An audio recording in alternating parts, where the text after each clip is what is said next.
Tepuk tangan dong buat Nats Indonesia, Masya Allah. Buat jam yang ada di rumah yang baru bergabung, kita ingatkan lagi tema kita pagi hari ini adalah cara mudah memesan surga idaman. Nah, ini Masya Allah, kalau tadi di segmen yang awal kita sudah dijelaskan tentang gambaran surga oleh para guru-guru kita. Sekarang kita mulai masuk ke pokok pembahasan nih. Yang pertama, udah pada kepo nih, apa nih kira-kira nih ya. Bagaimana caranya memesan surga dengan mudah. Ada yang namanya pintu sholat dan pintu puasa. Pernah dengar Bu? Pernah dengar Bu? Lemes amat pernah dengar Bu? Nah gitu dong, semangat nih ngomongin surga nih Bu. Nah katanya kalau yang masuk ke dalam situ nggak harus juga orang yang selalu rajin sholat atau yang selalu rajin puasa. Apa benar seperti itu? Atau mungkin memang dikhususkan untuk orang yang sholat dan puasa sunnah aja?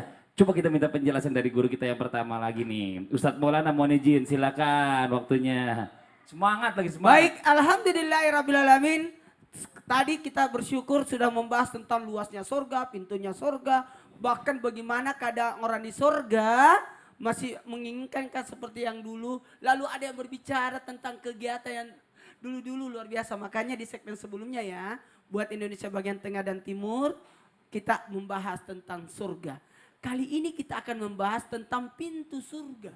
Ada pintu surga khusus untuk orang yang rajin sholat, untuk orang yang rajin puasa. Tapi ketahuilah pintu sedekah yang dimaksud di sini adalah orang yang melaksanakan sedekah sunat. Kalau zakat, udah jelas itu kan kewajiban. Betul tidak? Tapi kalau sedekah kan luar biasa, ini tambahan. Maka jangan menyepelekan ibadah-ibadah yang kecil. Karena bisa jadi itu adalah ibadah tambahan kita. Bisa jadi penutup akan kekurangan kita. Jadi disebutkan di dalam satu riwayat, ini yang dimaksud adalah pintu duha. Orang yang rajin salat sunat duha. Orang yang rajin salat sunat tahajud. Kenapa tidak disebutkan salat subuh, salat duhur, salat asar, salat maghrib, salat isya? Itu sudah kewajiban. Itu sudah kewajiban. Kan nanti orang antri masuk surga. Berdesak-desakan. Ayo masuk. Enggak usah kata pintu duha. Lewat sini. Ya. Kayak orang kalau mau berangkat naik pesawat terus ada kartu itunya yang warna-warna itu. Iyalah. Platinum. Sini lewatnya gak usah antri. Orang pada antri semua yang kelas yang poinnya banyak, dia jalur khusus. Saya. Iya. Bahkan kadang-kadang kita bisa panggil 2 orang ikut sama kita. Sini. Nggak usah antri di situ kelamaan. Ikut sini. Bahkan ada tambahan bagasi.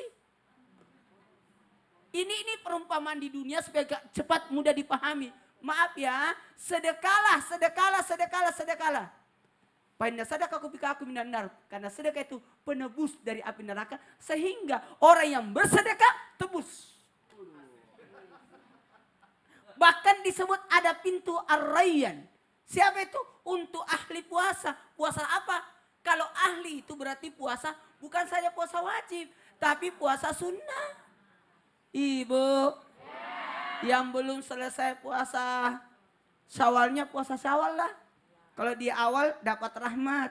Kalau di pertengahan puasa Syawalnya, di pertengahan Syawal berarti dapat berkah, tambahan kebaikan karena ada Ayyamul Bid. Dan kalau terakhir dia puasa Syawal, di 10 terakhirnya maka dapat ampunan. Bahkan membuat setan menangis. Saya kira nggak jadi puasa Syawal, ternyata dia puasa. Jadi kalau mau bikin nangis setan gitu. Sesuatu yang dia tidak nyangka-nyangka ternyata kita melakukan. Apalagi puasa ini adalah ibadah yang khusus. Kalau sudah umur 40, puasa Senin Kamis lah.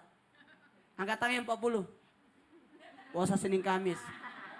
Kalau sudah 50, puasa Daud. Hari ini puasa, besok tidak. Kalau 60, puasa Idris. Kalau bisa tiap hari, amin. Harus. Karena ternyata puasa ini memudahkan orang masuk ke dalam surga. Dan pintu rayyan ini adalah ibadah sunnah yang dilakukan, puasa yang dilakukan karena Allah sebagai tambahan. Bahkan alhamdulillah bisa mengendalikan diri, menahan diri dari segala godaan syahwat dan sebagainya. Makanya berpuasalah bagi anak muda yang tidak tahan karena tidak mampu. Puasalah. termasuk duda.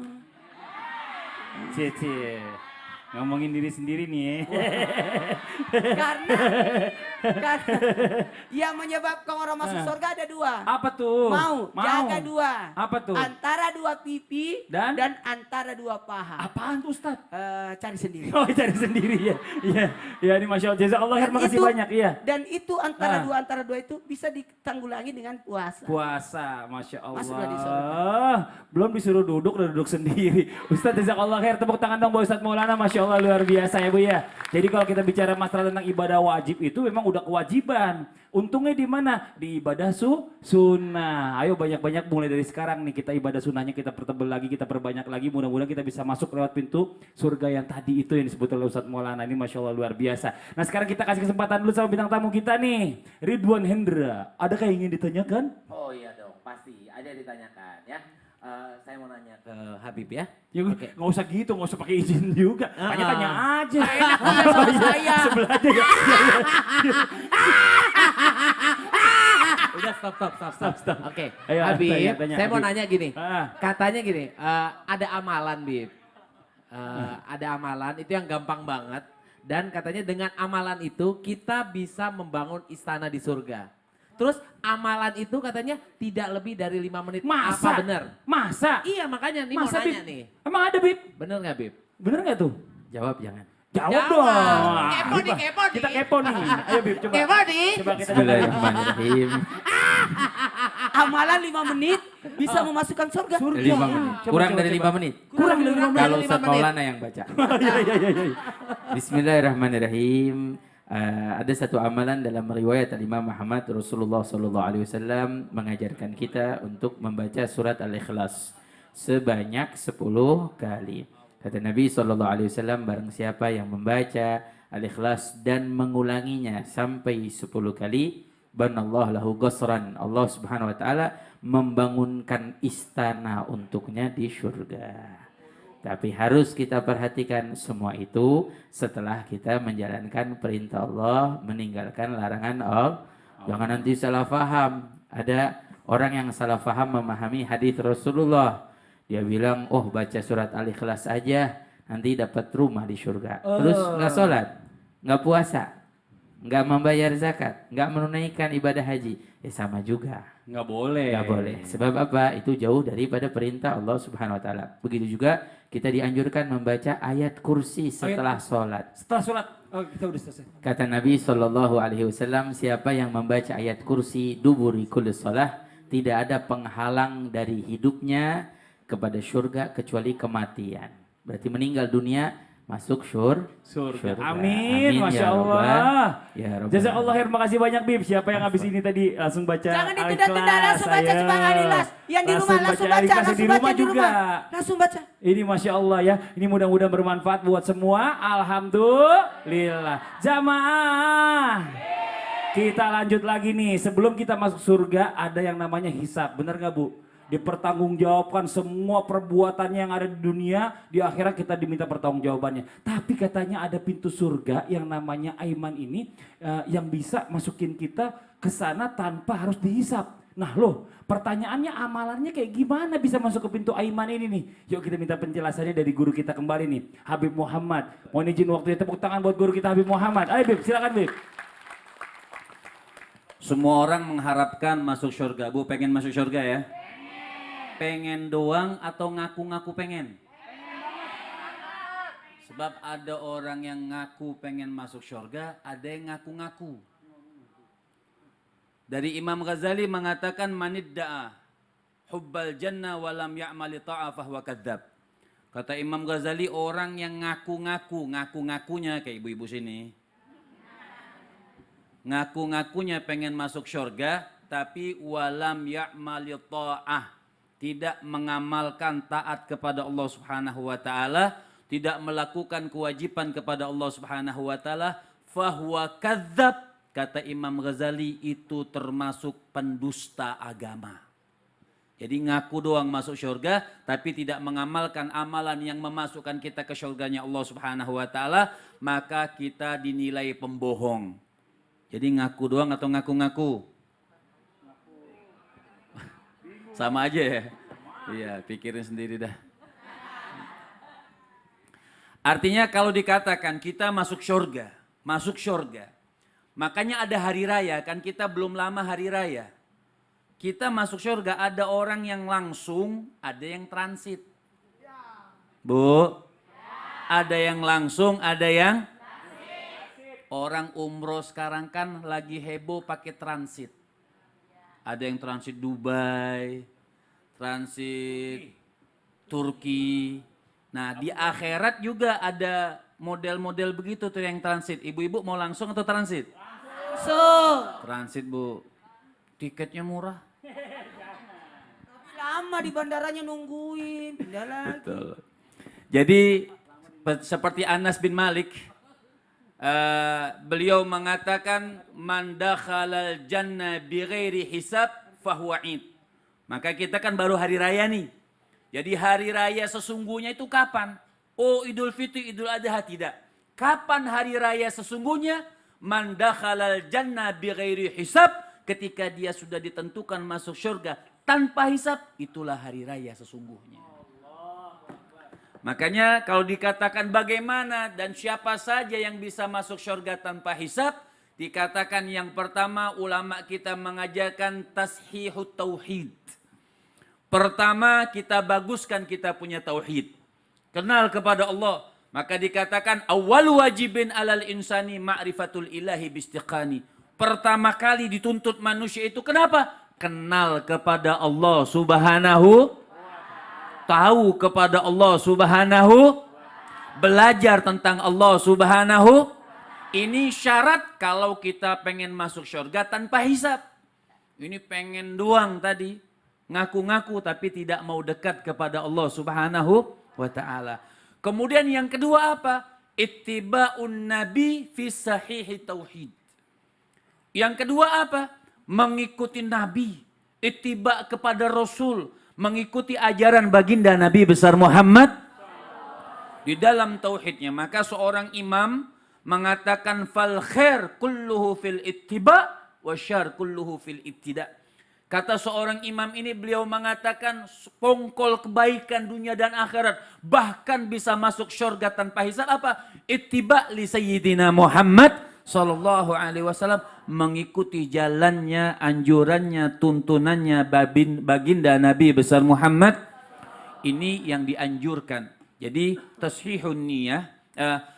Mengikuti atau membenarkan kita punya tauhid. Dan yang kedua mengikuti baginda Nabi besar Muhammad sallallahu alaihi wasallam. Dan yang terakhir ketiga waktunya habis. Enggak apa-apa Bib, ayo Bib, apaan Bib, dikit lagi Bib. Kasih tahu Bib, dikit lagi, apaan Bib. Ayo, Bib. Artinya khuruj min dhulumatis syirik, keluar daripada kesyirikan. Masya Allah, jadi kalau misalnya taat pada perintah Allah, mengikuti Rasulullah dan keluar dari kesyirikan, insya Allah kita akan masuk pintu surga yang tanpa dihisap. Sebelah kanan tadi pintu Allahu iman. Akbar. Jazakallah khair, makasih banyak Bib atas penjelasannya. Mudah-mudahan bermanfaat buat semua. Alhamdulillah. Jamaah.